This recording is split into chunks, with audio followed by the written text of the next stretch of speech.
नमस्कार। उमा मैम, मेरी आवाज आ रही है? हाँ जी। ओके। नमस्कार। आज श्रीमद् भगवत गीता अध्याय सार का 16वां दिन है। तो आइए शुरू करते हैं।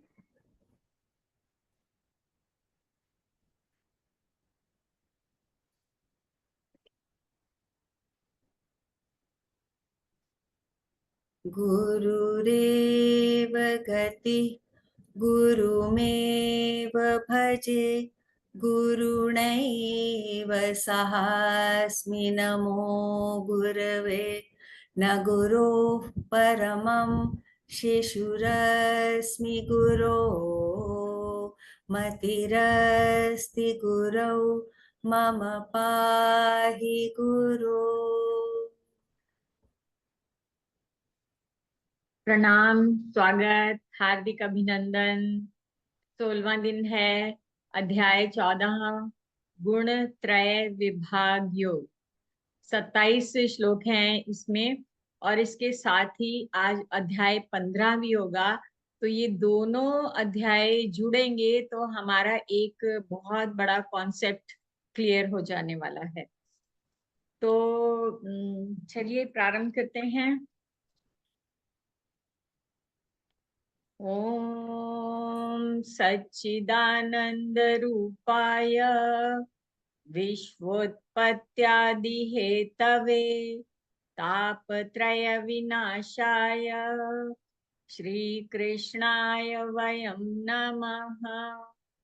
नमस्ते कमलनाभाय, नमस्ते जलशायिने, नमस्ते केशवानंद वासुदेव, नमोस्तुते।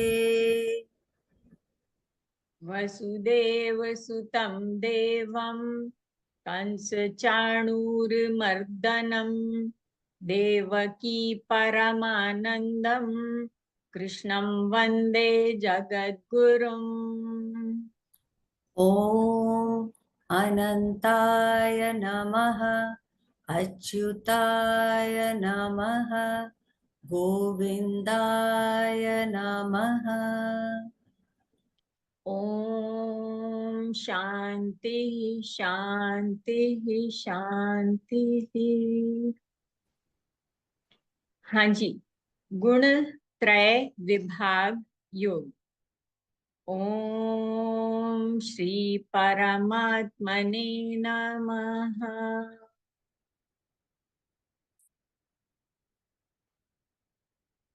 गुण त्रय विभाग योग क्या है? पिछले अध्याय में भगवान कृष्ण ने स्थूल शरीर और आत्मा के बीच के अंतर को समझाया था। इस अध्याय में वो अपनी भौतिक ऊर्जा की प्रकृति के बारे में बताते हैं। 14वां अध्याय 13वें अध्याय का ही परिशिष्ट है। उत्पन्न होने वाली सारी वस्तुएं जो हैं क्षेत्र क्षेत्रज्ञ के संयोग से उत्पन्न होती हैं, ये हमने देखा था। तो भौतिक प्रकृति जो है ना, वो 3 गुणों से बनी है, सत्व, रज और तम। इन गुणों का मेल व्यक्ति के चरित्र का आधार बनता है। इस अध्याय में सत्व, रज और तम, इन्हीं त्रिगुण संबंधी चर्चा की गई है। इन गुणों का मेल व्यक्ति के चरित्र का आधार बनता है और गुण विषयक आसक्ति ही संसार का कारण है। बहुत स्पष्ट हो जाएगा। तीनों गुणों के स्वरूप, कार्य, कारण और शक्ति, और कैसे वे जीव को बंधन में डालते हैं, यह सब बताया गया है। ये भी बताया गया है कि कैसे इन गुणों के आश्रय में जाने पर, या यूं कहें कि ये गुण हावी हो जाए हमारे ऊपर, तो जीव कैसे कैसे फल पाते हैं। तो और कैसे इन गुणों से छुटकारा पाकर गुणातीत स्थिति को प्राप्त किया जा सकता है, ये भी बताया है। जीवन मुक्त होते हैं और परमेश्वर का सानिध्य पा सकते हैं, ये सब बताया है। इसलिए इस अध्याय का नाम गुण त्रय विभाग योग है। बार बार भगवान गुणों की बात जो करते हैं, तो वो कौन से गुण हैं, तो ये गीता में गुण गुण जो है संसार संसार की प्रवृत्तियों में जब मनुष्य होता है तो वो कौन क्या ऐसा है कि जो अनचाहे भी, जैसे पीछे अर्जुन ने पूछा था कि ऐसा क्यों होता है कि ना चाहते हुए भी पुरुष पाप करता है, क्रोध करता है, लोभ करता है ना। तो ये सब इन तीनों गुणों के बारे में बताया है। तो सार रूप में जो है गीता की एक समझ बैठ जाए, यही इस कार्यक्रम का उद्देश्य है। तो अब हम ज्ञान खंड में हैं, तो थोड़ा थोड़ा थोड़ा करके कर्म भक्ति सब सब जानते जानते अब जो है भगवान उसको एक ज्ञान पुंज के रूप में सारे उपदेश को संगठित करते हुए चल रहे हैं। और मुझे पूरा विश्वास है कि हमारे भी कॉन्सेप्ट जो हैं बहुत ही स्पष्ट होते जाएंगे। तो देखते हैं क्या है इसमें है। 1 से 2 में ज्ञान की महिमा, भगवान ने अपने पिछले उपदेश को ही जारी रखा है। क्षेत्र क्षेत्रज्ञ बताया था, तो अब ज्ञान की महिमा बताते हैं। और प्रकृति पुरुष से उत्पत्ति उद्भव, तो स्थूल प्रकृति की बात करते हैं। तो पहले क्षेत्र क्षेत्रज्ञ देह देही की बात हुई थी, है ना। तो अब सत्व रज तमो गुणों के लक्षण क्या है, कैसे पहचानेंगे कि हमारे ऊपर इस समय कौन सा गुण हावी हो रखा है। तो जब हम इस तरह से अपने को देखना, अपने चित्त को, अपने चित्त की वृत्तियों को, अपने मन में चल रही उथल पुथल को जब हम जब जैसे डॉक्टर जान जाए तो फिर औषधि हो जाती है। हम खुद को जान जाए तो हम अपने आप समझ जाएंगे कि हमें क्या करना है ना। तो गुण धर्म गुण त्रय फल और गुणातीत, ये अगला सेक्शन है जिसमें 11 से 20 तक आधा अध्याय इसमें चलेगा। ये शरीर में गुण बढ़े तो क्या होगा, अगर मसाला मिर्ची तेज हो, नमक तेज हो, मीठा तेज हो, है ना। तो ये गुण त्रय में से क्या मसाला ज्यादा होगा तो क्या उसका फल होगा। तो रिएक्शंस, ओके। तो गुण त्रय के फल और पुनर्जन्म की बात बताई है। और गुणातीत होने पर क्या होता है, अगर इन गुणों से परे हो जाए, इनको छोड़ दें, मतलब तीन 2 गुण किसी और दिशा में ले ले जा रहे हैं और सत्व गुण किसी और दिशा में ले जा रहा है, लेकिन जो है तीनों ही गुण छोड़े, अगर तीनों से ही परे हुए तो क्या होगा, तो इस पे बात होगी। तो देखते हैं 21 में अर्जुन ने 3 प्रश्न कर दिए। फिर 27 में गुणातीत के लक्षण भगवान ने। आप सोच सकते हैं कि अर्जुन ने पूछा ही होगा कि कैसा होता है गुणातीत, कैसे चलता है ना। तो अर्जुन के प्रश्न तो बिल्कुल ऐसे हैं कि पूरा समझा के वो फिर जब तक पूरी समझ नहीं बैठे तो अर्जुन आगे नहीं बढ़ने देंगे। तो गुणातीत के लक्षण बहुत सुंदर हैं। और जो गुणातीत के लक्षण भगवान बताएंगे तो हम बहुत आराम से उसको रिलेट कर पाएंगे कि दूसरे अध्याय में स्थित धी बताया था। कभी मुनि बताते हैं, कभी मौनी बताते हैं, कभी योगी बताते हैं, मच्चित्ता, हाँ, युक्त बताते हैं। तो वो सब एक ही बात है जो बार बार आगे जाके स्पष्ट हो रही है। तो बहुत सुंदर अध्याय है, संक्षिप्त है, बहुत सुंदर है। हम चलते हैं, पहले थोड़ा सा वाचन कर लेते हैं। सुनैना जी, हम रिकॉर्डिंग के साथ में वाचन कर लेते हैं क्योंकि 2 अध्याय है तो 2 बार नहीं होगा, जी है ना। जी जी, हाँ, बहुत ज्यादा टाइम लग जाएगा। हाँ, तो समय होगा तो फिर कर लेंगे। हाँ जी। ठीक है, मैं बजाती हूँ। हाँ। अध्याय 14, गुणत्रय विभाग योग। श्रीभगवानुवाच सर्वयोनिषु कौन्तेय मूर्तयः सम्भवन्ति यः तासां ब्रह्म महद्योनिरहं बीजप्रदः पिता सत्वं राजसः गुणः प्रकृतिसम्भवाः निबध्नन्ति महाबाहो देहे देहिनमव्ययम् सत्त्वात् सञ्जायते ज्ञानम् रजसो लोभ एव च प्रमादमोहौ तमसो भवतो ज्ञानमेव च ऊर्ध्वं गच्छन्ति सत्त्वस्था मध्ये तिष्ठन्ति राजसः जघन्यगुणवृत्तिस्था अधो गच्छन्ति तामसाः गुणानेतानतीत्यत्रीन् देहि देहसमुद्भवान् जन्म मृत्युजरा दुःखैर्विमुक्तो मृतमश्नुते उदासीनवदासीनो गुणैर्यो न विचाल्यते गुणा वर्तन्त इत्येव योऽवतिष्ठति नेङ्गते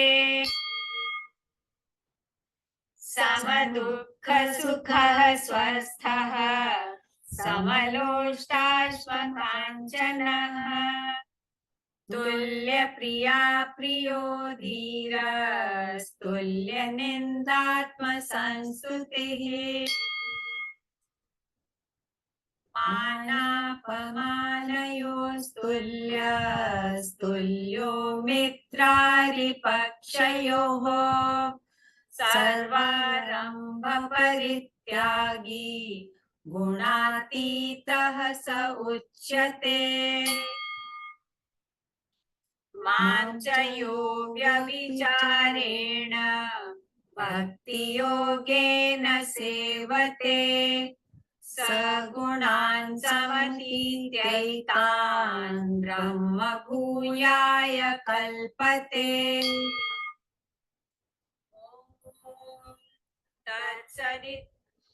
ये बाद में बोल देंगे हम कि बजा दूं मैं अभी उमा मैम।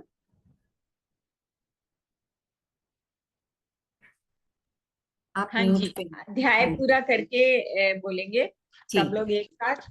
तो अभी चलते हैं, विषय प्रवेश करते हैं। भगवान ज्ञान की महिमा बता रहे हैं कि पहले और दूसरे श्लोक में क्या है। परम भूय प्रवक्ष्यामि ज्ञानानां ज्ञानमुत्तमं यज्ञात्वा मुनयः सर्वे परम सिद्धिमतो गतः। क्या बता रहे हैं और उससे क्या होने वाला है। भगवान कह रहे हैं कि समस्त ज्ञानों में उत्तम परम ज्ञान को मैं पुनः कहूंगा। कह चुके हैं पहले, जिसको जानकर सभी मुनिजन इस लोक से जाकर यानी इस जीवन के बाद परम सिद्धि को प्राप्त हुए हैं। ओके, इस ज्ञान का आश्रय लेकर मेरे स्वरूप को प्राप्त पुरुष सृष्टि के आदि में जन्म नहीं लेते और प्रलय काल में भी व्याकुल नहीं होते। हमारे बड़े बूढ़े लोग कहते हैं कि क्या है प्रलय। प्रलय मतलब जब सब कुछ नष्ट हो जाएगा, कुछ रहेगा नहीं, है ना। तो जब कहते हैं कि बड़े बूढ़े लोग थे, आप मरे जग प्रलय, हम गए तो हमारे लिए तो प्रलय ही है। लेकिन गीता कह रही है ऐसा नहीं है। जन्म मृत्यु के बाद फिर जन्म, फिर जन्म, फिर जन्म, है ना। तो ये उस प्रलय की बात हो रही है। तो भगवान कहते हैं इस ज्ञान का आश्रय लेकर मेरे स्वरूप साधर्म को प्राप्त होकर पुरुष सृष्टि के आदि में जन्म नहीं लेते और प्रलय काल में व्याकुल नहीं होते हैं। ओके, हे भरत वंशोद्भव अर्जुन, मेरी मूल प्रकृति की तो उत्पत्ति स्थान है और मैं उसमें जीव रूप गर्भ का स्थापन करता हूँ। उससे संपूर्ण प्राणियों की उत्पत्ति होती है। तो जो उत्पत्ति का कारण जो है ना, वो भगवान बता रहे हैं कि मैं प्रकृति से सब उत्पन्न होता है और वो अपना स्वरूप बता रहे हैं। मेरी मूल प्रकृति तो उत्पत्ति स्थान है और मैं उसमें जीव रूप गर्भ का स्थापन करता हूँ। उससे संपूर्ण प्राणियों की उत्पत्ति होती है। देखिए, बहुत ऑब्वियस जो होता है ना, जो हम साल का कौन सा हिस्सा होता है जिसमें हम creation is at best, best नहीं, बेस्ट बोले तो बहुत बड़ी बहुत ज्यादा मात्रा में होता है। सुनैना जी, कौन सा समय होता है वो साल का जब सब तरफ कीड़े मकोड़े, हर एक धरती का जो हर हर जर्रे में जो है हरा दिखाई देने लग जाता है? कौन सा है वो? उमा मैम, मुझे तो दो लगते हैं, या तो स्प्रिंग या बारिश का मौसम। बिल्कुल। तो बारिश का मौसम जो है इसमें अभी आजकल धरती ज्यादा हिस्सा सूखा होगा, बिल्कुल मिट्टी ब्राउन दिख रही होगी, लेकिन जैसे ही वर्षा की बादल गरजे, वर्षा की बूंदें पड़ी, और कुछ दिनों में एक छोटा सा पत्थर भी उठा के देखेंगे तो उसके नीचे एक कीड़े मकोड़ों का संसार बसा हुआ है। अगर घर में दाल का डब्बा एक खोलेंगे तो उसमें इतने सारे सुरसुरियां चल रही होंगी। मतलब जो तुम कोना देखोगे वहां पर जीवन दिखाई देता है। तो इसमें मैंने ऋग्वेद में एक मंत्र पढ़ा था कि जब बिजली कड़कती है, बादल गरजते हैं और बिजली कड़कती है, तो जो उस गर्जन कड़कन के बाद जो धरती पर पानी पड़ता है, तो उससे धरती के अंदर जो बीज डाले होते हैं उससे बीजों का प्रस्फुटन होता है।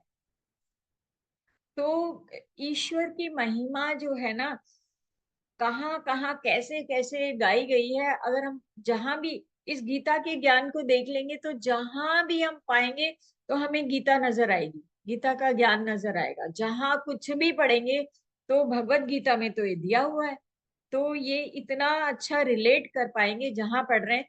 तो इस तरह से बताया गया है। तो कहते हैं कि उत्पत्ति स्थान है और मैं उसमें जीव रूप गर्भ का स्थापन करता हूँ, उससे संपूर्ण प्राणियों की उत्पत्ति होती है।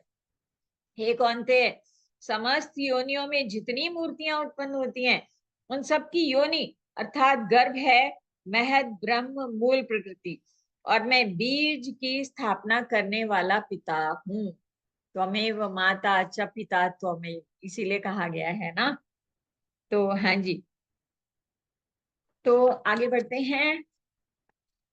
हे महाबाहो, पांचवा श्लोक है।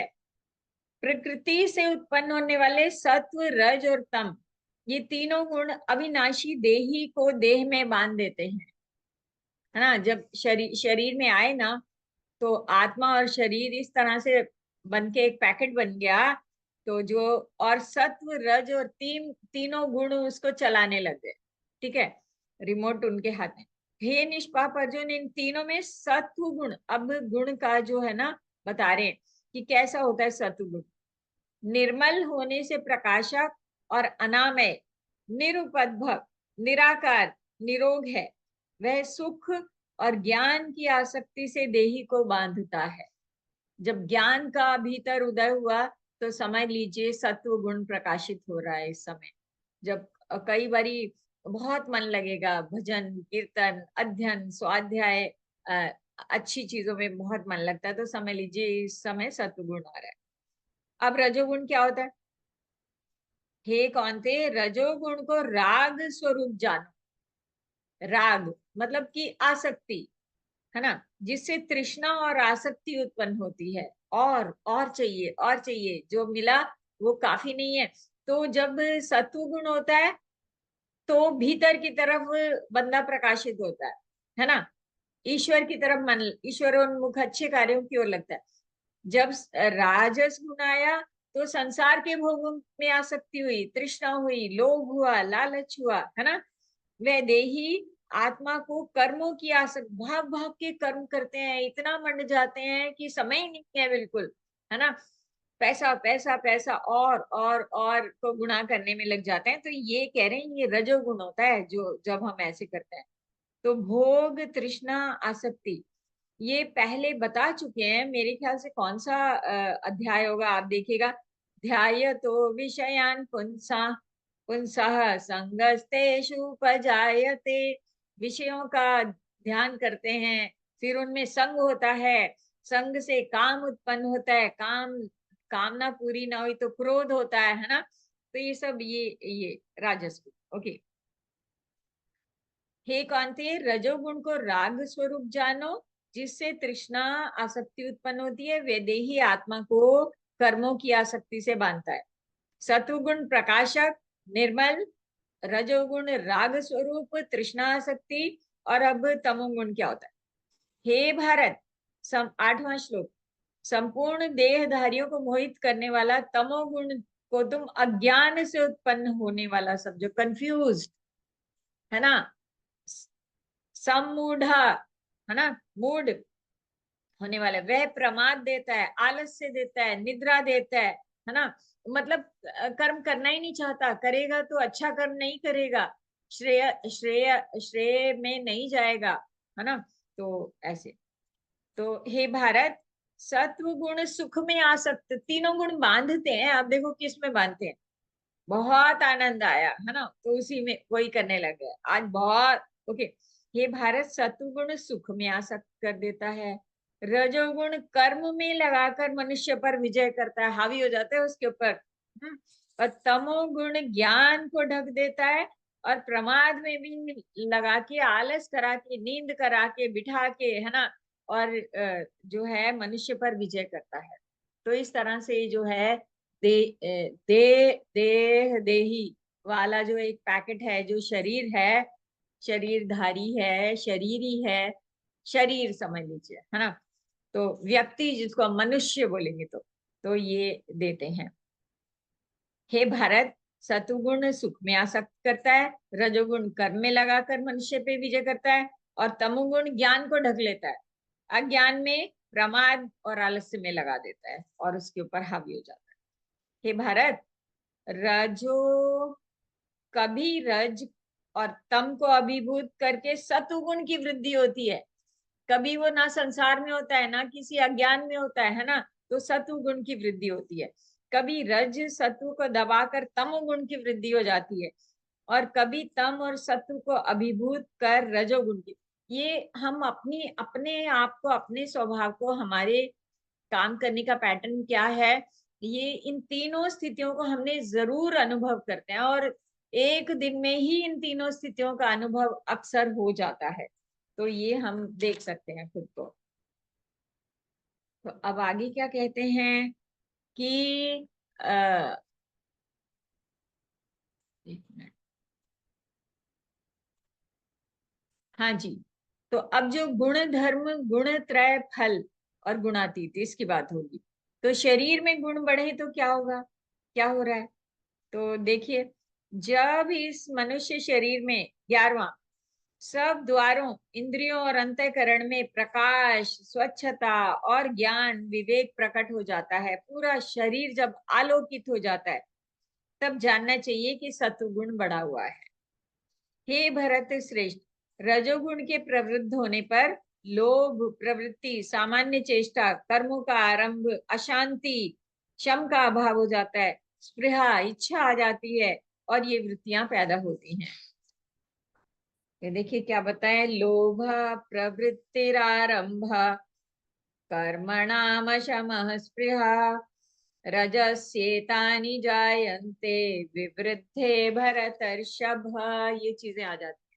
और तमोगुण आया तो क्या होगा, जब हे कुरुनंदन, तमोगुण के प्रवृत्त होने पर अप्रकाश, अत्यंत अविवेक, अप्रवृत्ति, कार्य न करने की इच्छा, प्रमाद और मोह, अविवेक रूप मूढ़ता, हम कहते हैं ना मूड ठीक नहीं है, मुझे कुछ समझ नहीं आ रहा आज, है ना, तो ऐसे बोलते हैं, बहुत कंफ्यूज है, ये करें तो ये सब वृत्तियां उत्पन्न होती हैं।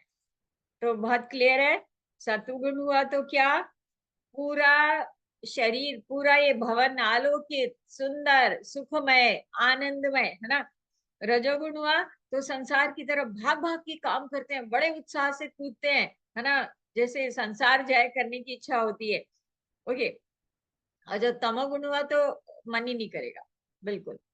तो ओके, तो गुणत्रय ये फल और पुनर्जन्म का सिद्धांत अब बताते हैं।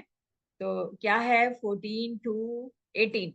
ओके, तो विशेष, विशेष गुण काल विशेष में शरीर छोड़े तो क्या होता है? अब फल, फल क्या संसार के फल नहीं बता रहे हैं।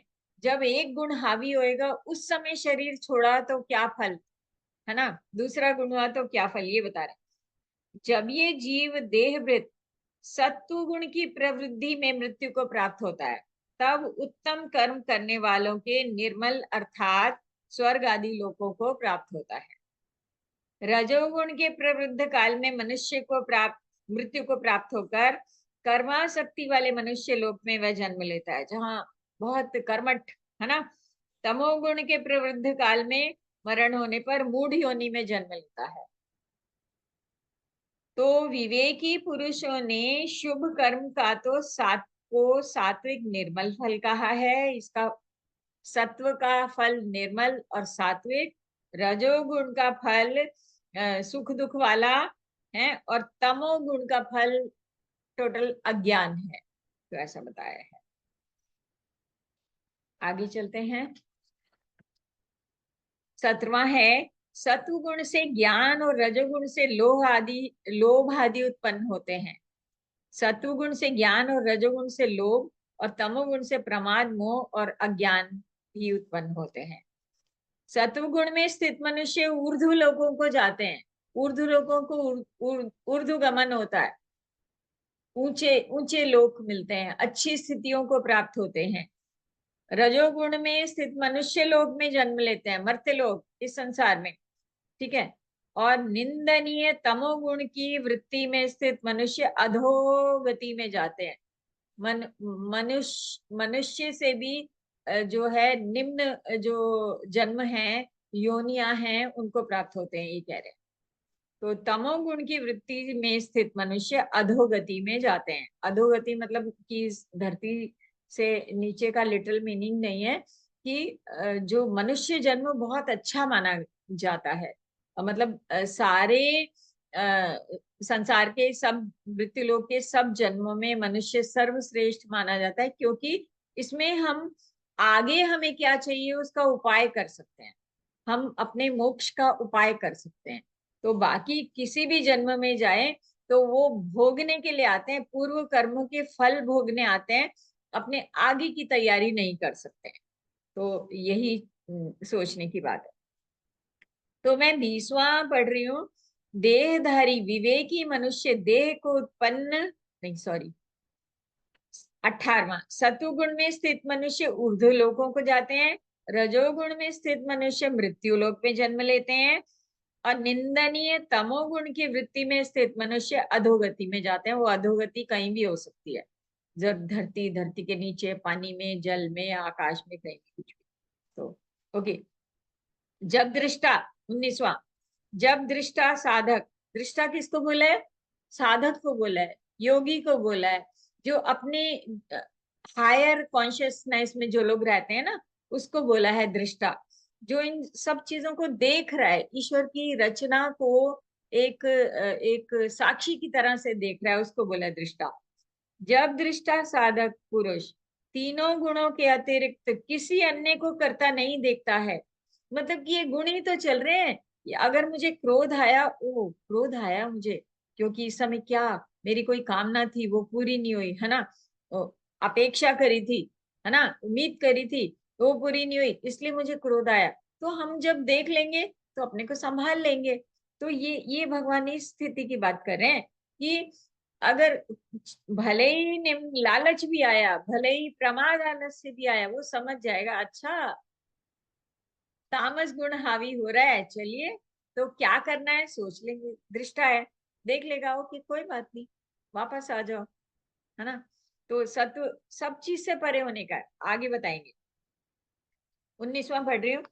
जब दृष्टा साधक पुरुष तीनों गुणों के अतिरिक्त किसी अन्य को करता नहीं देखता, यानी गुणों को ही करता देखता है, गुणी गुणों में बरत रहे, क्योंकि ये तीनों गुणों से बनी ये काया है, तीनों गुण इसमें काम करते हैं, वर्क फोर्स की तरह से हैं, है ना। तो अर्थात किसी अन्य को करता नहीं देखता, अर्थात नहीं समझता है, और तीनों गुणों से परे मेरे तत्व को जानता है ना, तब वह मेरे स्वरूप को प्राप्त होता है। तो ये कैसे होगा कि ये शरीर जो मशीन जो काम कर रही है, ओके, लेकिन मैं तो सच्चिदानंद स्वरूप हूँ। मैं किसको कहता हूँ, मैं ये काम थोड़ी कर रहा हूँ, मैं तो इनसे परे हूँ।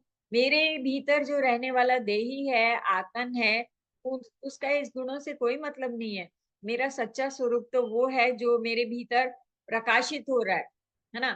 तो ओके, तो देहधारी विवेकी मनुष्य देह को उत्पन्न करने वाले इन तीनों गुणों का अतिक्रमण करके जन्म मृत्यु जरा और दुखों से विमुक्त हुआ अमृतत्व को प्राप्त होता है। इन तीनों गुणों को ही समझ जाना है, जान लेना है और आगे बढ़ जाना। आप 21वें श्लोक में क्या कह रहे हैं? 3 प्रश्न आ गए अर्जुन के। ओके, तो हे प्रभु, इन तीनों गुणों से अब भगवान ने कहा जो तीनों गुणों को पार कर जाता है, अतीत है, वो जो है दुखों से मुक्त हो जाता है, अमृत तत्व को प्राप्त है। अर्जुन ने चला दी अपनी गोली कि हे प्रभु, इन तीनों गुणों से अतीत हुआ मनुष्य किन लक्षणों से युक्त होता है, कैसा होता है, उसके आचरण कैसे होते हैं, और इन तीनों गुणों का अतिक्रमण कैसे किया जा सकता है ना। तो अब भगवान बताते हैं गुणातीत के लक्षण। चलिए देखते हैं, बहुत सुंदर श्लोक है और ऐसे लगेगा कि गीता में हर कदम में हमने ये पढ़ा है। भक्त के लक्षण में अभी कल ही पढ़ा था, 12वां अध्याय का पढ़ा था, परसों पढ़ा था। तो देखिए, हे पांडव, प्रकाश प्रवृत्ति तथा मोह ये सभी अच्छी तरह से प्रवृत्त हो जाएं तो भी गुणातीत मनुष्य इनसे द्वेष नहीं करता। यानी कि प्रकाश प्रवृत्ति मोह ये तीनों गुणों में से कुछ भी तुम्हारे ऊपर हावी हो जाए, बहुत खुश हो या कर्मों की तरफ प्रवृत्त हो रहे हो या कर्मों में जाने का मन ना करे, प्रमाद आलस्य हो, कंफ्यूज हो, तो भी कहते हैं ये भले ही तुम्हारे ऊपर हावी हो जाए तो भी गुणातीत मनुष्य इनसे द्वेष नहीं करता। क्रोध आया तो देख लिया, जब जैसे ही देख लिया बुलबुला शांत हो गया, है ना। तो और ये सभी निवृत्त हो जाए तो इनकी इच्छा नहीं करता।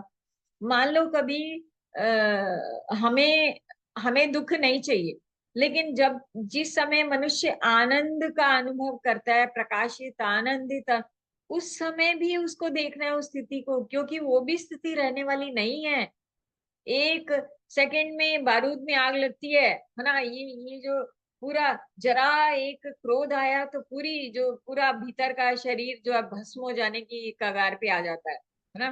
तो भगवान ये कह रहे हैं कि गुणातीत की जब बात कर रहे हैं ना, तो भगवान कह रहे हैं कि प्रकाश यानी सात्विक, प्रवृत्ति यानी राजसी और मोह यानी तामसी ये सभी अच्छी तरह से प्रवृत्त हो जाएं तो भी गुणातीत जो होता है ना, वो मनुष्य इनसे द्वेष नहीं करता।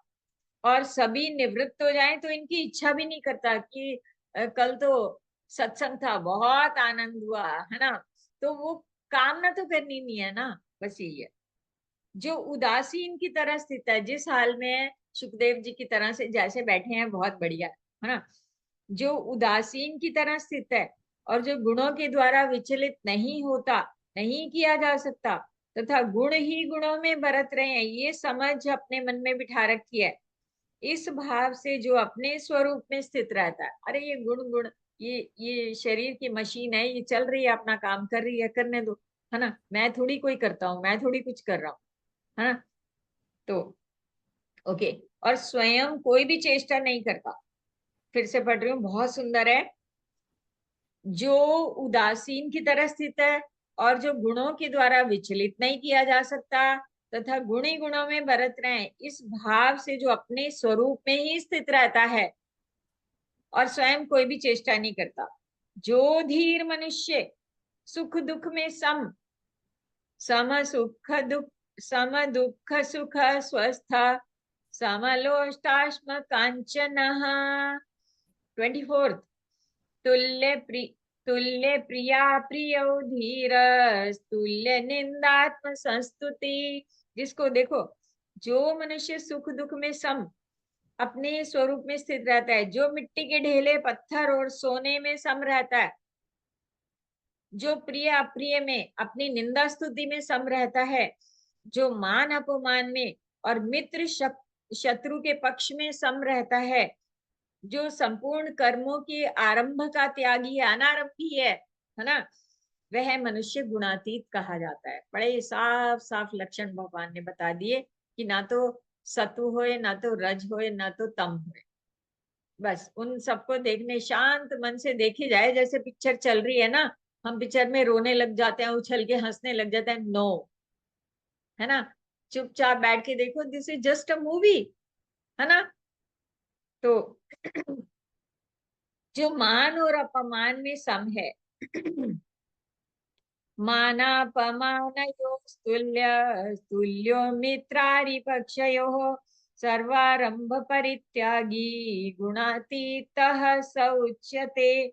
मान अपमान में समय, शत्रु मित्र के पक्ष में भी समय, ऐसा सर्वारंभ परित्यागी पुरुष गुणातीत कहा जाता है। जो पुरुष अव्यभिचारी भक्ति योग के द्वारा, अव्यभिचारी न अन्य, अनन्य भक्त, एक चित्त, एक निष्ठ, है ना। तो जो पुरुष अव्यभिचारी भक्ति वो होती है, जिसकी भक्ति में कोई मिलावट ही नहीं है ना। जो पुरुष अव्यभिचारी भक्ति योग के द्वारा मेरी सेवा अर्थात उपासना करता है, वह इन गुणों का अतिक्रमण करके ब्रह्म प्राप्ति का पात्र हो जाता है। देखो, एक भक्त है, माँ, वो कोई ज्ञान नहीं जानता, धन्ना धन्ना भक्त की, इतने भक्त हैं सुंदर, जो ऐसे भक्ति में रम गए, कुछ नहीं जानते थे, भगवान को उसके सामने प्रकट होना पड़ा। बहुत सारे उदाहरण है ऐसे। तो अगर भक्त में अगर भोलापन होए ना, वो कुछ नहीं जानता, एक निष्ठ भक्ति अगर होगी तो वो भी पार लगा देगी। तो यहाँ ज्ञान से भी आगे ले जाके भगवान ने भक्ति को रख दिया है कि तुम्हें कुछ सोचने जानने की आवश्यकता ही नहीं है ना। तो ये सारे गुण गुण कुछ नहीं है, वो जो कर रहा है वो तो जो ईश्वर के लिए ही सब कुछ कर रहा है, तो एकनिष्ठ भक्ति हो गई। तो यहाँ यहाँ भक्ति की जो सबसे बढ़िया बात बता दी है, जो पुरुष अव्यभिचारी भक्तियों के द्वारा मेरी सेवा अर्थात उपासना करता है, वह इन गुणों का अतिक्रमण करके ब्रह्म प्राप्ति का पात्र हो जाता है। क्योंकि ब्रह्म अविनाशी अमृत शाश्वत धर्म और एकांतिक अर्थात पारमार्थिक सुख का आश्रय मैं ही हूं। तो अब हम आगे बढ़ते हैं। सुनैना जी। हाँ जी। ओम तत्सदिति श्रीमद्भगवद्गीतासु उपनिषत्सु ब्रह्म विद्यायां योगशास्त्रे श्रीकृष्णार्जुन संवादे गुणत्रय विभाग योगो नाम चतुर्दशोऽध्यायः। हरि ओम। श्री कृष्णार्पणमस्तु, श्री कृष्णार्पणमस्तु, श्री कृष्णार्पणमस्तु। हाँ जी। अर्जुन के 3 प्रश्न हैं। हे प्रभु, इन तीनों गुणों से अतीत हुआ मनुष्य किन लक्षणों से युक्त होता है, उसके आचरण कैसे होते हैं, और इन तीनों गुणों का अतिक्रमण कैसे किया जा सकता है। हमारे लिए नोट करने, गांठ बांधने वाली बात यही है कि इन तीनों गुणों से पार कैसे जाएं। इन तीनों गुणों के पार जो हो जाता है ना, वो कैसा होता है, वो कैसे चलता है, वो कैसे बैठता है, वो कैसा आचरण करता है, तो हमें यही जानने का है। जिज्ञासा समाधान अभी थोड़ा बाद में करते हैं। अभी अगला अध्याय 15वां अध्याय भी आज का ही हमारा है, तो मैं इसको स्टॉप करके। मैम, आप जब तक खोलती हैं मैं पढ़ हाँ देती हूँ। अनिल जी ने 3 भेजे हैं क्वेश्चन या ओपिनियन यहाँ पे, अपनी जो हाँ वक्तव्य जी। है उनका। दीज हाँ जी। गुनाज आर पार्ट ऑफ प्रकृति, God doesn't interfere with the laws of nature, hence हाँ we will always have people with all these gunas. Only हाँ we through his blessing and our efforts can increase the sattva gun. उन्होंने लिखा है, on one hand it is said that even devtas are looking forward to take human form. Why is it said that our goal is to break the cycle of birth and death, even though devas are anxious for human form. फिर लिखते हैं कि the first line of श्लोक 25 is probably repeated somewhere else in Gita, मान अपमान वाली. It represents the importance of the quality of emanating equanimity between man and upman. मान अपमान. हाँ जी, बहुत सुंदर, थैंक यू. हाँ, और मैं एक चीज और आपको बताना चाहूंगी. यहाँ पे हम लोग कभी कभी जब बात करते हैं ना, तो ये जैसे गुस्सा आता है, मैम ने जैसे कहा ना, तो हम लोग यही करते हैं, स्पेशली जब बच्चों के साथ काम करते हैं, कि भाई गुस्सा करो बट गुस्सा हो मत. गुस्सा थोड़ा बहुत तो बच्चों को दिखाना पड़ेगा, उनसे कुछ काम कराने के लिए. हम लोग स्कूल की सेटिंग की बात करते हैं, इसीलिए बच्चों की बात करते हैं. और कभी कभी उनको अगर आप रिप्रिमांड ना करें, उनको सही रास्ता ना बताएं, थोड़ी आवाज अपनी कड़क करके, तो बच्चे नहीं सुनते हैं. लेकिन खुद से गुस्सा मत होइए, मतलब आपकी हार्ट बीट तेज हो गई, मुंह तमतमाने लगा, लाल, ये सब ना हो. तो अवेयरनेस ऑफ योर, कि उस समय आप कौन सी चीज एक्सपीरियंस कर रहे हैं, उससे बहुत फायदा होता है. मतलब कहने का ये है कि जो मशीन व जो है रोबो की तरह से काम कर देना है, उसको दिल पे नहीं लगाना है.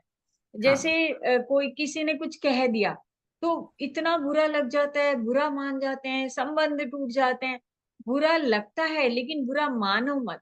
लगता है क्षणिक, लगेगा, फिर ठीक हो जाएंगे. And be as you are. तुम मैं तो अपने स्वभाव में रहूं ना. जो सामने वाला कर रहा है वो उसका स्वभाव है, लेकिन मेरा स्वभाव क्या है, मैं क्या हूं, है ना. तो खुद को ही देखना है, खुद पे ही काम करना है. ये गुण है और ये करने ही पड़ेंगे. तुमको क्रोध दिखाए बिना क्रोध दिखाना है, जताना है. क्रोध करना नहीं है, मन से क्रोधित वो आग अपने अंदर लग नहीं जानी चाहिए. और ना ही दूसरे को क्रोध का अभिप्राय ये होना, क्रोध का रिजल्ट हमेशा अच्छा होना चाहिए. ये मैं सोचती हूँ और कहती हूँ हमेशा बच्चों को, कि कोई कैसा भी क्रोध आए, क्रोध का रिजल्ट हमेशा अच्छा होना चाहिए और क्रिएटिव होना चाहिए, रचनात्मक और सुंदर फल देने वाला होना चाहिए. तो इसमें भी आप सोचिएगा कि कोई समय ऐसा हुआ, आपने क्रोध किया तो आपने क्या किया, तो उसका अच्छा फल क्या हुआ. तोड़फोड़ करना तो बहुत आसान है, वो तो कुछ है ही नहीं, पटकने में क्या जाता है ना. तो ये हम अगली चर्चा में करेंगे. अब ये अध्याय प्रारंभ करते हैं. 15वां अध्याय है ज्ञान, जो है अगला ज्ञान विस्तार है, पुरुषोत्तम योग. आज 16वां ही दिन और 15वां अध्याय भी है, पुरुषोत्तम योग है. 20 श्लोक हैं इसमें. केवल बहुत छोटा लघु आकार का ये अध्याय है, पर बहुत सुंदर है. ऐसा विषय इसमें उठाया गया है कि जो हमें एकदम प्रत्यक्ष सेम के जो इसमें श्लोक दिए हैं, ऐसे मंत्र हमें कई कई उपनिषदों में मिलेंगे. इतना सुंदर अध्याय है. और पहला ही जो श्लोक है उससे ही शुरू होता है. मैं थोड़ा सा इसकी समरी पढ़ देती हूँ कि गीता के सारे अध्यायों में ये अध्याय अति विलक्षण है. इस अध्याय में संपूर्ण जगत के कर्ता हर्ता सर्वशक्तिमान भगवान स्वयं को क्षर से अतीत, अक्षर से उत्तम, पुरुषोत्तम बताते हैं. और उन्हें इस प्रकार जान लेने पर भगवान पुरुषोत्तम के साथ नित्य योग हो जाता है. जब हम ऐसे जानते हैं कि क्षर अक्षर सबके स्वामी जो है ना, वो पुरुषोत्तम है, तो ये नित्य योग हो जाता है. इसलिए इस अध्याय का नाम पुरुषोत्तम योग हुआ. पुरुषों में उत्तम. पुरुष कौन है? जो हमारे शरीर में रहता है ना, ईश्वर, ईश्वर का अंश. तो ये सारा अध्याय, सारा ये संपूर्ण जगत जो है एक अश्वत्थ वृक्ष की तरह से है. अश्वत्थ क्या होता है? पीपल को बोलते हैं. पीपल के पेड़ की तरह से. एक ऐसा पीपल का पेड़ जिसकी जड़ें ऊपर की ओर है और शाखाएं नीचे की ओर, चारों ओर फैली हुई हैं, और प्रकृति के तीनों गुणों द्वारा इनका पोषण हो रहा है ना. तो जैसे जैसे गुण बढ़ रहे हैं, प्रकृति, पेड़ फल फूल रहा है ना. इसकी जो टहनियां है इंद्रियों के विषय हैं. नीचे की ओर शाखाएं जाने का अर्थ है मानव के सकाम कर्म. ठीक है, सकाम कर्म हमें नीचे की ओर ले जाते हैं. इस वृक्ष का विस्तार असीम है, अनंत है. वृक्ष के विस्तार से तात्पर्य अनंत की असीम सत्ता से है, इसका कोई आदि अंत नहीं है। एक पेड़ के कॉन्सेप्ट से जो है ईश्वर की विशालता, अनंतता, संसार की जो है विस्तार की बात करी गई है। इसकी टहनियां, इंद्रिय, विषय, नीचे की ओर शाखाएं जाने का अर्थ है मानव के सकाम कर्म। सकाम कर्म हमें नीचे की ओर ले जाते हैं। इस वृक्ष का विस्तार असीम और अनंत है। वृक्ष के विस्तार से तात्पर्य अनंत की असीम सत्ता से है, इसका कोई आदि अंत नहीं है। अनंत विस्तार और दृढ़ मूल वाले इस वृक्ष, संसार वृक्ष का छेदन ज्ञान, भक्ति और वैराग्य शस्त्र के द्वारा संभव है। कोई सा भी शस्त्र उठा लो, चलेगा। भगवान ने स्वयं इस वार्ता को अत्यंत गुह्य गोपनीय शास्त्र कहा है और बताया कि इसे जान लेने पर मनुष्य ज्ञात ज्ञातव्य, प्राप्त प्राप्तव्य और कृत कृत हो जाता है। यानी जो करना था वो कर चुके, जो जानना था वो जान चुके, और जो प्राप्त करना था वो पा लिया। सुंदर टर्मिनोलॉजी, बहुत खूबसूरत है। प्राप्त प्राप्तव्य, ज्ञात ज्ञातव्य, कृत कृत, कृत कृत्य हो जाता है। तो 4 भाग हैं इस जो अध्याय के। तो पहले में संसार वृक्ष का वर्णन किया है और भगवत प्राप्ति का उपाय बताया है। दूसरे में जीव ब्रह्म जीवात्मा का संबंध उद्घाटित किया गया है। तीसरे भाग में संसार में सर्वत्र भगवान का अस्तित्व और प्रभाव बताया है। और अगले में पुरुषोत्तम, भगवान क्षर अक्षर पुरुषोत्तम की बात की गई है। तो प्रारंभ करते हैं हम। हाँ जी, बजा दूं मैम? हाँ हाँ जी। अध्याय 15 पुरुषोत्तम योग। श्री भगवानुवाच ऊर्ध्वमूलमधः शाखम् अश्वत्थं प्राहुरव्ययम् छन्दांसि यस्य पर्णानि यस्तं वेद स वेदवित् निर्मानमोहाजितसङ्गदोषा अध्यात्मनित्या विनिवृत्तकामः द्वन्द्वैर्विमुक्तः सुखदुःखसंज्ञै गच्छन्त्यमूढाः परमव्ययं तत् न तद्भासयते सूर्यो न शशाङ्को न पावकः यद्गत्वा न निवर्तन्ते तद्धाम परमं मम। ममैवांशो जीवलोके जीवभूतः सनातनः मनः षष्ठानीन्द्रियाणि प्रकृतिस्थानि कर्षति शरीरं यदवाप्नोति यच्चाप्युत्क्रामतीश्वरः गृहीत्वैतानि संयाति वायुर्गन्धानि वाशयात्। अहं वैश्वानरो भूत्वा प्राणिनां देहमाश्रितः प्राणापानसमायुक्तः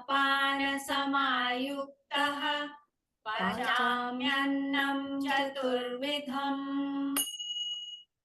स्वामिमो पुरुषो लोके क्षरश्चाक्षर एव च क्षरः सर्वाणि भूतानि कूटस्थोऽक्षर उच्यते।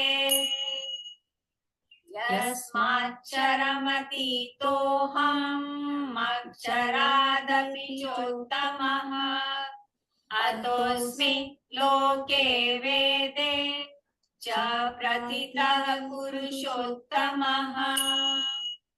यो मामेवमसम्मूढो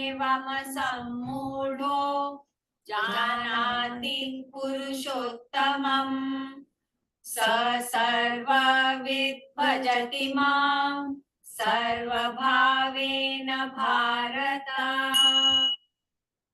ओम।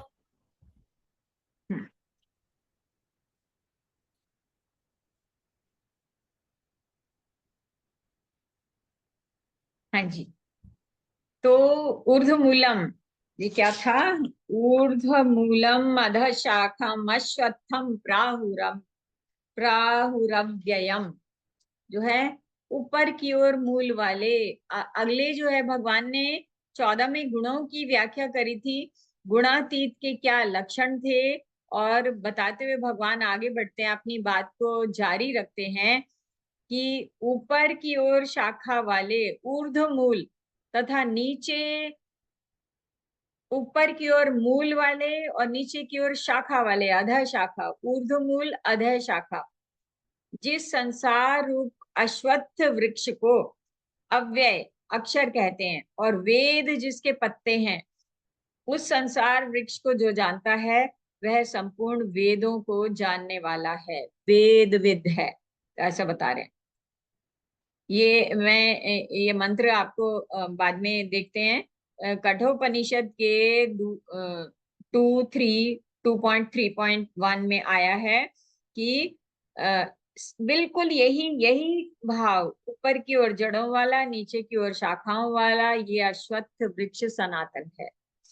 तो भगवान कह रहे हैं कि ऊपर की ओर मूल वाले, नीचे की ओर शाखा वाले, जिस संसार रूप अश्वत्थ वृक्ष को अव्यय अक्षर कहते हैं, अव्यय कहते हैं, और वेद जिसके पत्ते हैं, उस संसार वृक्ष को जो जानता है वह वेद विद है, ज्ञानी है।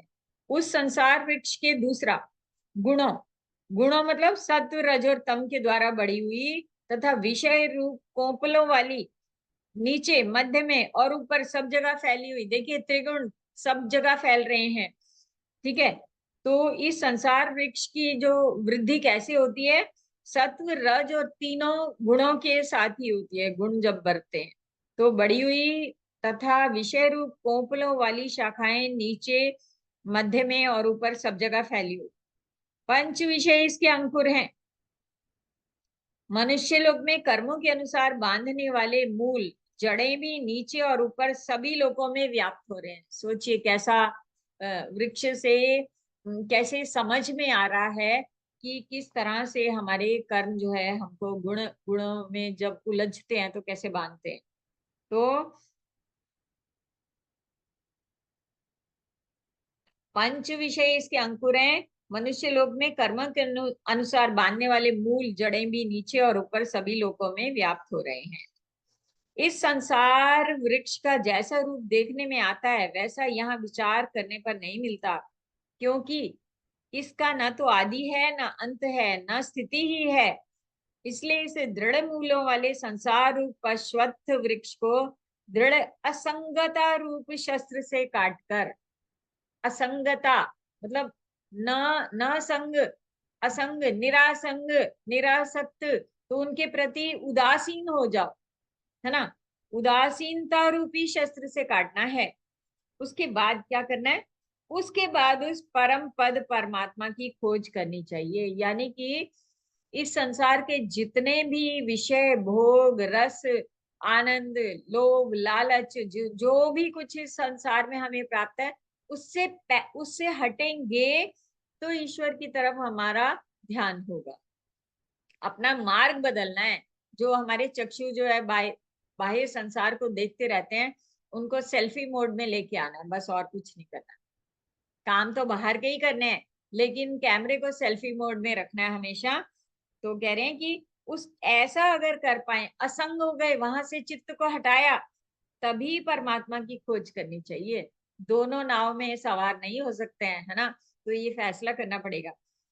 उसके बाद उस परम पद परमात्मा की खोज करनी चाहिए, जिसको प्राप्त होने पर मनुष्य फिर लौटकर संसार में नहीं आते। अगर बार बार आना है ना, तो फिर चलो, फिर बाहर ही चलो। तो लौट कर संसार में नहीं आते, जिससे अनादिकाल से चली आने वाली ये सृष्टि विस्तार को प्राप्त हुई है, उस आदि पुरुष परमात्मा के ही मैं शरण हूं। फिर से पढ़ रही हूँ। चौथा, कैसे सोचे, क्या सोचे, असंगता से काटना है। उस अश्वत्थ ऊर्ध्वमूल अधः शाखा वाले वृक्ष का आदि मध्य अंत नहीं है, और ये सांसारिक विषय विषय ही उसको बढ़ाने वाले हैं। तो ना, तो उससे उससे अलग होने का क्या है, उसको असंगता रूपी शस्त्र से काटना है, ज्ञान शस्त्र से काटना है, विवेक से काटना है ना। निस्संग होके उससे अलग होना है, और उससे अलग होंगे तो क्या समझ बिठानी है कि वो उस परमात्मा की खोज करनी है। किस परमात्मा की? जिसकी शरण जाके वापस नहीं आना पड़ता, है ना, और जिसे अनादि काल से चली आने वाली ये सृष्टि विस्तार को प्राप्त हुई है। मैं उस आदि पुरुष परमात्मा की शरण में, ये करने का है। और कैसे होगा ये? 5वां श्लोक बहुत सुंदर, बार बार ये बात आ रही है। देखो पिछले में भी थी, जो गुणातीत बताए थे ना, तो ये क्या है? निर्माण मोहाजित संग दोषाध्यात्म नित्या विनिवृत्त काम। एक एक शब्द पूरी टर्मिनोलॉजी दे रहा है हमारे लिए। द्वंद्वैर्विमुक्ता सुख दुख संगे गच्छन्त्यमूढ़ा पदमव्ययम् तत्।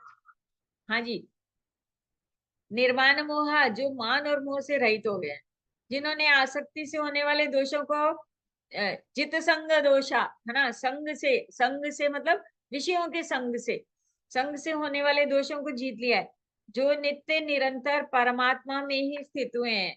कौन है? अध्यात्म नित्या। अध्यात्म क्या है?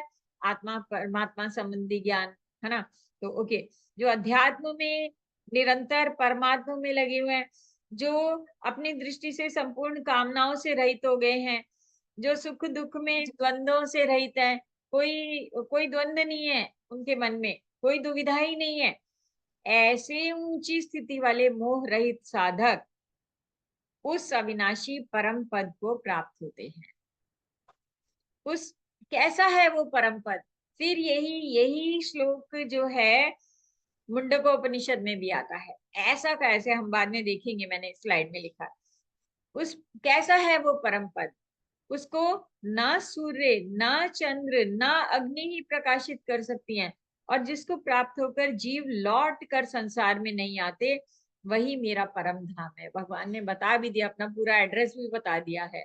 ओके, अगला देखते हैं 7वां श्लोक। इस संसार में जीव बना हुआ, 7 से जीव ब्रह्म जीवात्मा का संबंध जो बताया जा रहा है। इस संसार में जीव बना हुआ आत्मा मेरा ही सनातन अंश है, परंतु वह प्रकृति में स्थित हुआ देह त्याग के समय 5 इंद्रियों तथा मन को अपनी ओर खींच लेता है, अर्थात उन्हें एकत्रित कर लेता है। देखिए, मेरा ही सनातन अंश है, परंतु वह प्रकृति में स्थित हुआ देह त्याग के समय। प्रकृति अपने स्वरूप में स्थित हो जाते हैं। देखिए, वाणी जो है मूक हो जाती है, दृष्टि स्थिर हो जाती है, कान सुनना बंद कर देते हैं, तो वो बाहर से जो है समेट रहा होता है, स्वरूप में स्थित हो रहे होते हैं, है ना। तो ये एक प्रोसेस की बात बताइए। इस संसार में जीव बना हुआ आत्मा मेरा ही सनातन अंश है, परंतु वह प्रकृति में स्थित हुआ देह त्याग के समय 5 इंद्रियों तथा मन को अपनी ओर खींच लेता है, अर्थात उन्हें एकत्रित कर लेता है। जैसे वायु गंध के स्थान से गंध को ग्रहण करके ले जाती है, ऐसे ही शरीर आदि का स्वामी बना हुआ जीवात्मा भी जिस शरीर को छोड़ता है, वहां से मन सहित सारी इंद्रियों को लेकर और आगे बढ़ जाता है। कहाँ बढ़ जाता है? अगले शरीर में प्रयाण कर जाता है, ट्रांजिशन को। जैसे है ना, वासांसी जीर्णानि यथा विहाय, पुराने कपड़े छोड़े और नया कपड़ा, नया मकान। ओके, तो बहुत सुंदर बात है। बड़े आसानी से भगवान ने जो दूसरे अध्याय में बताया था, उस कॉन्सेप्ट को कितने अच्छे से, कितने कम शब्दों में बिल्कुल एक गाना बना के हमारे सामने रख दिया। तो जब ये जीवात्मा, इसका मतलब जो प्रयाण इस शरीर से निकल के क्या जाता है? जीवात्मा, है ना, ईश्वर का अंश वो है आत्मा। वो आत्मा जब देह धारण करने वाला होता है तो उसको जीव आत्मा कहते हैं, है ना। तो नए शरीर में प्रवेश करता है। वह जीवात्मा मन का आश्रय लेकर श्रोत्र, चक्षु, स्पर्शेंद्रिय, रसना और घ्राण, ये अपनी सारी इंद्रियों को समेट के धीरे धीरे धीरे कुछ कुछ कुछ चीजें बंद हो जाती हैं काम करना, फंक्शन जो है ना मशीन रुकने से पहले काम करना स्लो कर देती है। ओके, और घ्राण, यह जीवात्मा मन का आश्रय लेकर श्रोत्र, चक्षु, स्पर्शेंद्रिय, रसना और घ्राण, इन पांचों इंद्रियों के द्वारा विषयों का सेवन करता है। शरीर को छोड़कर जाते हुए या दूसरे शरीर में स्थित हुए अथवा विषयों को भोगते हुए भी गुणों से युक्त जीवात्मा के स्वरूप को मूढ़ मनुष्य नहीं जानते, और ज्ञान रूपी नेत्रों वाले मनुष्य ही जानते हैं। जो जो ये बात समझ जाते हैं, कैसे समझेंगे, कोई बता देगा या पढ़ लेंगे, है ना, तो या अनुभव से भी, किसी को तुमने इतना क्लोजली देखा, इतना पास से देखा, ये सारी चीजें आपको पता है कि वो ऐसे ही होता है, तो ऐसा भी होता है। ओके, यत्न करने वाले योगी जन अपने आप में स्थित इस परमात्म तत्व का अनुभव करते हैं। देखिए, जो योगी होते हैं ना, वो जीते जी इस अभ्यास में आते हैं, वो बैठ के अपनी इंद्रियों को समेटते हैं कि मैं ना कुछ बाहर का सुन रहा हूँ, ना कुछ बाहर का देख रहा हूँ, कुछ नहीं, मैं इस समय आत्म में स्थित हूँ। जब हम ध्यान, साधना, योग, ध्यान जो भी करने जब बैठते हैं ना ईश्वर, तो ईश्वर में चित्त वृत्तियों को लगाते हैं, अपने अपने उसी सारे पंचेंद्रिय को, ज्ञान इंद्रियों को समेट कर जब हम बैठते हैं, तो ये ध्यान की अवस्था है। और अगर उस समय में ईश्वर में ध्यान लग जाता है, तो इसका मतलब कि अंत समय में भी ऐसा हो सकता है। अगर अंत समय में ऐसा हुआ तो खत्म, जीवात्मा का गया रोल, और हम आत्मा परमात्मा में स्थित हो गया। ठीक है, ओके। तो यत्न करने वाले योगी अपने आप में स्थित इस परमात्मा तत्व का अनुभव करते हैं, परंतु अशुद्ध अंतःकरण वाले, अकृतात्मनः और अविवेकी लोग यत्न करते हुए भी इसे नहीं देखते हैं, क्योंकि माया के मल, पर्दे पे पर्दे, आवरण पे आवरण चढ़े हैं, और हम बैठ ही नहीं सकते। हम 5 मिनट आंख बंद करके बैठ ही नहीं सकते, इतना सुपर एक्टिव हो जाता है हमारा मन जब हम बैठते हैं हाथ पैर बांध के। तो ओके, तो अब जो है संसार में सर्वत्र, अगले श्लोक पे जा रहे हैं कि 12 से 15 भगवान बता रहे हैं कि संसार में सर्वत्र भगवान का अस्तित्व, प्रभाव को समझ जाना। तो ये भी एक तरीका है, जब हम बाहर भी विचरण कर रहे हैं, हम तब भी उससे लॉ लगाए रखेंगे, जोड़े रखेंगे, उसी में हर चीज में उसका दर्शन करते हुए अपने काम करते रहेंगे, ये भी एक तरीका है। वाह, तो देखते हैं क्या कह रहे हैं इसमें। सूर्य में स्थित जो तेज संपूर्ण जगत को प्रकाशित करता है, और जो तेज चंद्रमा में है, और जो तेज अग्नि में है, उस तेज को मेरा ही जान। इसीलिए सूर्य आराधना करते हैं। मैं ही पृथ्वी में प्रविष्ट होकर अपनी शक्ति से समस्त प्राणियों को धारण करता हूँ। धरणी, पृथ्वी को धरणी कहा जाता है ना। मैं ही पृथ्वी में प्रविष्ट होकर अपनी शक्ति से समस्त समस्त प्राणियों को धारण करता हूँ, और मैं ही रसमय चंद्रमा में के रूप में समस्त औषधियों, वनस्पतियों को पुष्ट करता हूँ। सोम, सोम कहा गया है इसको वेदों में। ओके, मैं ही समस्त प्राणियों के देह में स्थित वैश्वानर, जठराग्नि, जो भूख लगती है ना, शरीर में जो गर्मी है, अग्नि रूप होकर प्राण और अपान से युक्त 4 प्रकार के अन्न को पचाता हूँ। अब ये 4 प्रकार के अन्न कौन से होते हैं? लेह्य, चोष्य, क्या देखिएगा, 4 प्रकार का खाना खाते हैं, कुछ कुछ चबाने का, कुछ गटकने का, कुछ चूसने का, ऐसे है ना। ये 4 प्रकार का भोजन देखिएगा। ओके, तो ये चारों प्रकार के भोजन को भगवान ही पचाते हैं, और जठराग्नि के रूप में शरीर में रहते हैं। अभी आत्मन, कहाँ है आत्मा? देखो, स्पष्ट होती जा रही है ये सारी चीजें। हाँ, मैं संपूर्ण प्राणियों के हृदय में स्थित हूँ, हृद कमल में। ओके, मेरे से ही स्मृति, ज्ञान, अपोहन, संशय आदि दोषों का नाश होता है। ठीक है, संपूर्ण वेदों के द्वारा मैं ही जानने योग्य हूँ। वेदों के तत्व का निर्णय करने वाला और वेदों को जानने वाला भी मैं। ओके, अगला बता रहे हैं 16वां, पुरुषोत्तम, इस संसार में क्षर, क्षर मतलब नाशवान, और अक्षर अविनाशी, ये दो प्रकार के पुरुष हैं। ठीक है, संपूर्ण प्राणियों के शरीर नाशवान है और कूटस्थ जीवात्मा अविनाशी कहा गया है। जीवात्मा विच इज क्लोज टू आत्मन, है ना, स्थिति। और ये कूटस्थ, कूटस्थ इसमें आया शब्द, ओके। हाँ, द्वामिमो पुरुषौ लोके चरश्चाक्षर एव च, क्षरः सर्वाणि भूतानि कूटस्थोक्षर उच्यते। कूटस्थ जो है ना जीवात्मा, ये अविनाशी कहा गया है। तो ये कूटस्थ शब्द बहुत गूढ़ है। आप जो लोग वेदांत पढ़ते हैं, उपनिषदों को जानते हैं, तो जानिएगा कूटस्थ ऐसा होता है कि ना तो आत्मन और जीव आत्मा के बीच की स्थिति होती है। बीच की ऐसी स्थिति होती है जैसे कि लौ दिया एक आले में रखा है और वो बिल्कुल ना इधर झुक रहा है ना उधर झुक रहा है ना।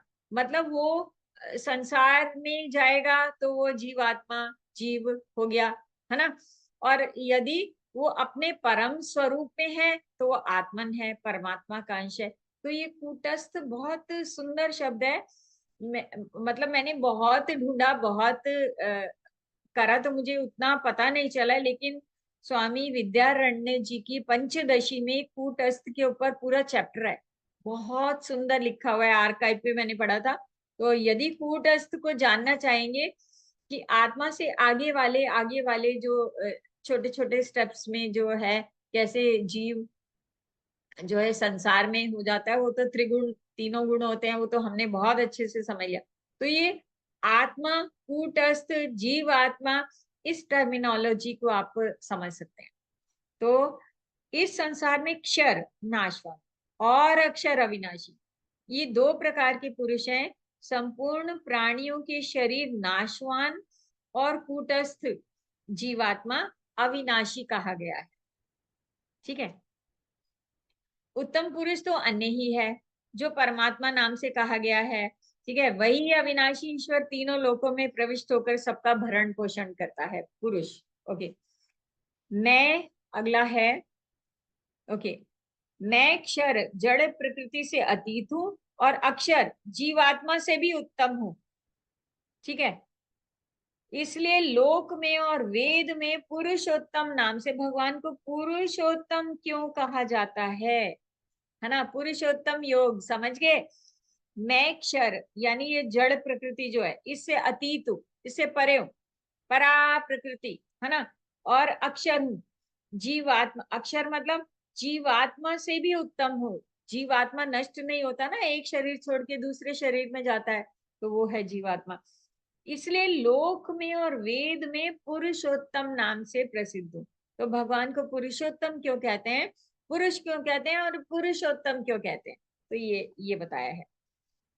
हे भारत, इस प्रकार जो सम्मोह रहित पुरुष मुझ पुरुषोत्तम को जानता है, जिसको कोई मूढ़ता नहीं है, कोई द्वंद्व नहीं है, कोई कंफ्यूजन नहीं है, हायर कॉन्शियसनेस में बिल्कुल चीजों को साफ पारदर्शिता के साथ जो देख रहा है, जो इस तरह से मुझे पुरुषोत्तम को जानता है, वह सर्वज्ञ होकर संपूर्ण भाव से अर्थात पूर्ण हृदय से मेरी भक्ति करता है।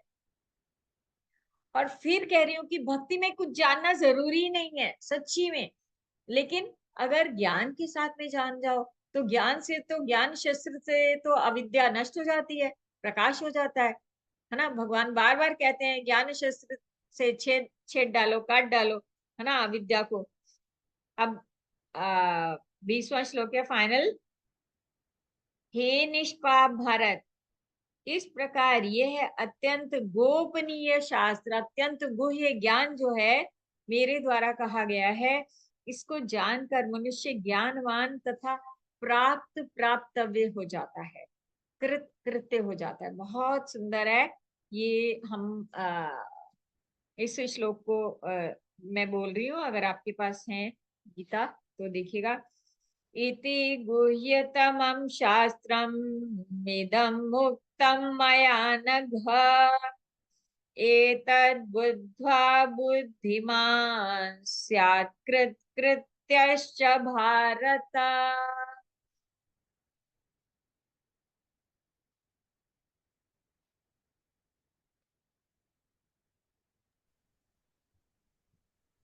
ओम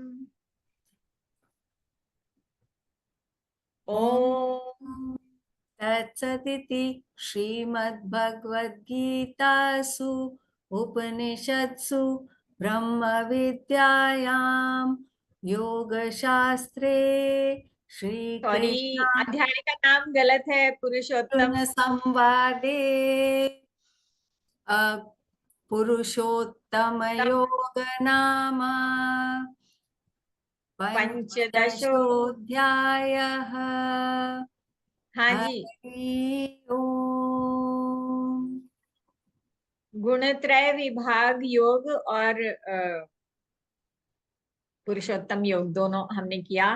एक मिनट, इसको मैं इसी कर दूं। हाँ जी, अब सुनैना जी संभालिए, मैं इसको जी, पुरुषोत्तम मैम योग अभी कर देती हूँ। हाँ अदिति जी जी। के हाँ बहुत सुंदर प्रश्न एज ऑलवेज। व्हेन हाँ जी। सात्विक गुण is good then why should we transcend that. एक तो उन्होंने वो कहा है, दूसरा कहा है कि इन टुडेज हाईली कंपेटिटिव राजसिक सोशल मीडिया ओरिएंटेड राजसिक तामसिक world full of FOMO, fear of missing out. Could you please give us some tips for eating sattvic food to become sattvic and then go beyond the gunas? हाँ जी, ये तो बहुत detail में भगवान बताएंगे सब कुछ। ये सात्विक राशि तामसी तो इतने अब आगे सब कुछ वही इतना क्रिस्टल क्लियर बता देंगे कि हम एक चीज भी, जब लॉकडाउन में बच्चों ने जो थर्ड में बच्चा है 8 साल का बच्चा, उसने गीता पढ़ी थी, तो फिर उसके बाद जब वो खाता था कहता है ये सात्विक क्या है, राशि है, ये कौन सा फूड है, ये सात्विक खाना है। तो ही यूज टू आस्क। तो बहुत साफ सामने आने वाला है, आपको चिंता करने की बात नहीं है। और विनय जी आपने हाथ खड़ा किया था, आप कहाँ हैं? शायद आपने हाथ नीचे कर लिया। आपको मैं अनम्यूट कर रही हूँ, प्लीज बोलिए विनय जी।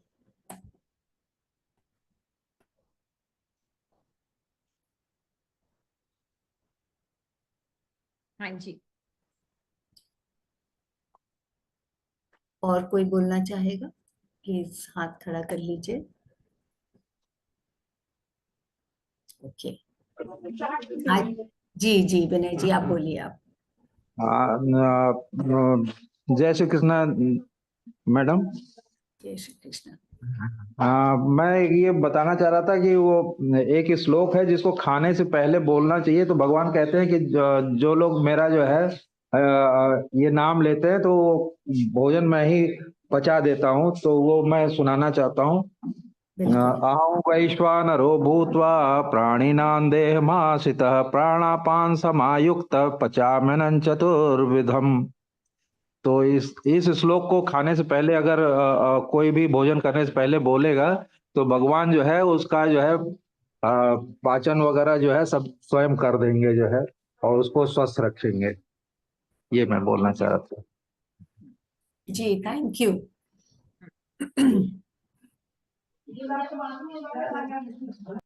उमा मैम हम लोग आज यहीं खत्म करें शायद। नहीं, थोड़ा सा मैं 2 श्लोक हैं वो बताना हाँ हाँ चाहती प्लीज जरूर यस। हूँ। ऊर्ध्व मूल की जो बात करी थी, तो ये कठोपनिषद में आया है। ऊर्ध्व मूलो अवाक् शाख एषो श्वत्थ सनातन तदेव शुक्रम तद ब्रह्म तदेवामृतम उच्यते तस्मिन् लोकाश्रिताः सर्वे तदुनात्येति कंचन एतद् वै तत्। यही है वो। ये ऊपर की ओर जड़ों वाला और नीचे की ओर शाखाओं वाला अश्वत्थ वृक्ष सनातन है।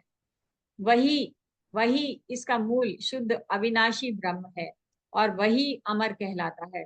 उसी पर समस्त लोक स्थित हैं और कोई भी उसका अतिक्रमण नहीं कर सकता, उससे आगे नहीं जा सकता। यह वही है, यह वही है। वही मतलब क्या, सोचिए किसकी बात हो रही है। और ये गीता इसी 15वें अध्याय का 6ठा श्लोक आया है कि उस परम पद को ना सूर्य ना चंद्र और ना अग्नि ही प्रकाशित कर सकती है, और जिसको प्राप्त होकर जीव लौट कर संसार में नहीं आता, वही मेरा परम धाम है। इसी को मुंडकोपनिषद में भी बताया, रेफरेंस लिखा हुआ है, और कठोपनिषद में भी यही बात कही गई है, सेम श्लोक, यही एक ही शब्द, सेम। न तत्र सूर्यो भाति न चंद्र तारकम नेमा विद्युतो भांति कुतो अयमग्नि तमेव भांतम अनुभाति सर्वम तस्य भाषा सर्वमिदं भाति विभाति। वहां ना सूर्य प्रकाशित होता है, ना चंद्र आभा, और वहां ना सूर्य प्रकाशित होता है और चंद्र आभाहीन हो जाता है, चंद्र भी रोशनी नहीं देता, तथा तारे बुझ जाते हैं, वहां ये विद्युत भी नहीं चमकती, तब ये पार्थिव अग्नि भी कैसे जल पाएगी? जो कुछ भी चमकता है वह उसकी आभा से अनुभासित होता है। ये संपूर्ण विश्व उसी के प्रकाश से प्रकाशित और भासित हो रहा है। तो चिंतन, मनन, जिज्ञासा, समाधान आज जो है इतना कुछ एब्जॉर्ब करने के लिए है। बहुत ही मुझे नहीं लगता कि हम कोई वर्णन करके और इस पर डिस्कशन करके क्या पाएंगे। ये चिंतन का विषय है, ज्ञान तो हम सब चिंतन में लीन होने के लिए इस सप्ताह के कार्यक्रम को विराम देते हैं। सोमवार को मिलेंगे। हमारा जो है 4 क्लासेस और बची हैं। तो अध्याय कितने? 16, 17, 18, 3 अध्याय बचे हैं। अगले सप्ताह मिलते हैं। तो प्रणाम, आभार। श्री कृष्ण गोविंद हरे मुरारी, हे नाथ नारायण वासुदेवा। सोमवार तक के लिए अनुमति। हाँ जी, प्रणाम, आभार। Have a nice weekend.